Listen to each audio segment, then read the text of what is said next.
Hello everyone, in this video I will show you how to fix the issue where the Intel Graphics Command Center is missing on Windows 11. The first thing you should try is updating or reinstalling the Intel graphics driver. Start by opening the device manager on your computer. You can do this by right-clicking the Start button and selecting Device Manager from the list. Once Device Manager opens, find the section called Display Adapters and expand it. You will see your Intel graphics driver listed there. Right-click on the Intel graphics driver and choose Uninstall Device. When the Uninstall window appears, make sure you check the option that says Attempt to remove the driver for this device. Then, click Uninstall. After the process finishes, restart your computer. When your system turns back on, Windows will reinstall the graphics driver automatically. This often restores the missing graphics control application.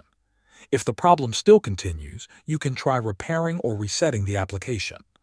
Open Settings and go to Apps, then select Apps and Features. Find Intel Graphics Command Center in the list of installed apps and click on it. Then choose Advanced Options.